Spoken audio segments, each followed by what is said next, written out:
There's a strange truth about the Second World War that most documentaries never touch.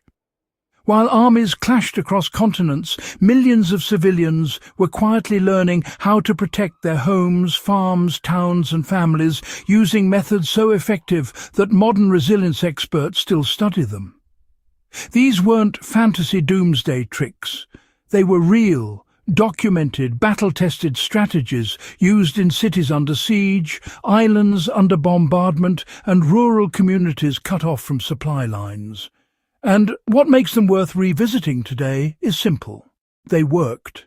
They kept people alive when the professional support systems they relied on collapsed overnight. So, for the next few minutes, let's walk through 7 home defense strategies ordinary civilians used during WWII that remain surprisingly relevant. Not because we're expecting war at our doorstep, but because resilience, preparedness and self-reliance never go out of style. These are lessons carved into history by people who didn't have the luxury of theory. They had to get it right the first time. One of the most underappreciated WWII strategies was passive fortification. People didn't turn their houses into bunkers, but they learned how to reduce hazards from shock waves, falling debris and shrapnel. Homes in Britain, Malta, Finland and parts of Eastern Europe used reinforcement techniques that didn't require special materials. They relied on redistributing weight, strengthening interior anchor points and turning certain rooms into protective cores of the house. The principle is still valuable today. Identify the structurally strongest interior area and treat it as the fallback zone during disasters. In modern practice, that means knowing which wall lines are load-bearing, how to secure shelves and cabinets against impact, and how to keep a designated safe room stocked with essentials without turning it into a clutter-filled afterthought. The WWII insight wasn't about fear. It was about discipline. You protect the heart of the structure, and the structure protects you. During the Blitz and the Pacific Air campaigns, entire cities learned to control one of the simplest yet most revealing signals: light. Civilians understood that unwanted visibility attracted the very threats they were trying to avoid.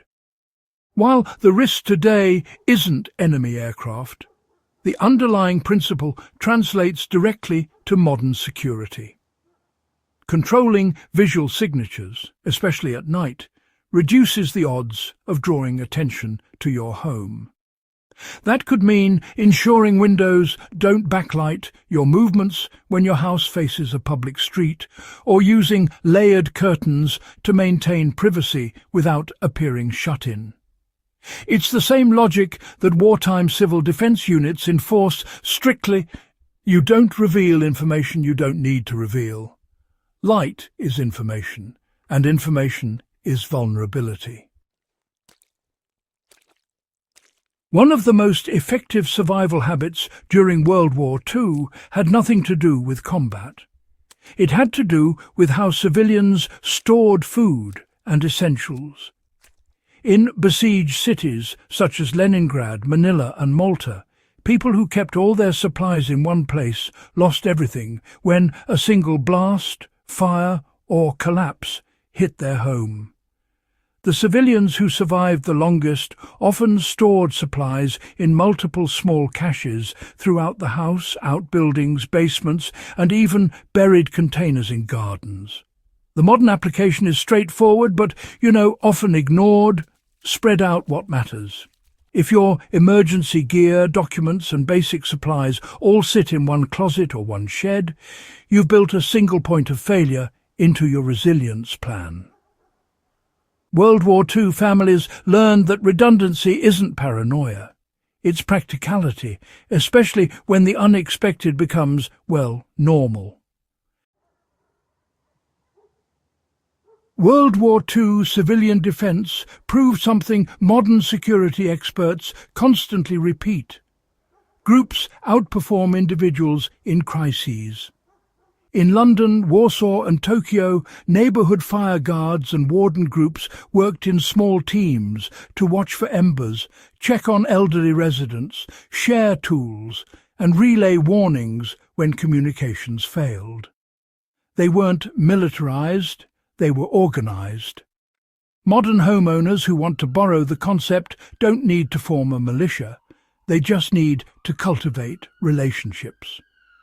Knowing which neighbours are home during certain hours, who has medical training, who has tools, and who is willing to check in during storms or power outages can make the difference between a well-managed incident and chaos. World War II proved that community structure amplifies individual resilience. You know, WWII Home Defense was never really about defeating invading forces. It was about managing movement around the home to reduce risk. Civilians learned to secure doors, reinforce weak entry points, and create flow patterns that funneled movement towards safer zones. This wasn't about barricading everything. It was about, intelligently shaping space. Even today, the same design thinking helps prevent break-ins or manage disasters. Reinforced door frames, strategic placement of interior locks, and clearing pathways for rapid movement during emergencies all descend from the wartime idea that you should decide how space is used, not the threat. WWII taught civilians that honestly, the greatest dangers inside a home often came from neglecting basics. Fires from knocked-over lamps or damaged chimneys wiped out houses far from any front line. Contaminated water created more casualties in some regions than actual combat. The households that endured long periods of disruption were those that treated water storage, filtration, fire control, and waste management as core survival systems. Modern households can apply the same mindset by keeping backup water supplies, maintaining extinguishers, inspecting heating systems, and keeping essential sanitation supplies in places that don't depend on electricity or running water. These are not dramatic measures. They're the backbone of real resilience. Wartime households quickly discovered that information flow could protect or destroy a home. Rumours caused panic. Accurate updates saved lives. Families developed habits for tracking reliable news, recording important instructions, and designating a single meeting place if separated. The relevance today is, obvious. A modern household that keeps communication tools charged, written emergency contacts accessible, and plans pre-discussed is applying the same wartime logic. Information, organized before an emergency, becomes a stabilizer during one. If you want more historically grounded survival knowledge and forgotten wartime ingenuity, subscribe to Strange History and share this video with fellow historians and preparedness enthusiasts. The past still has plenty to teach, especially when it comes to keeping our homes safe.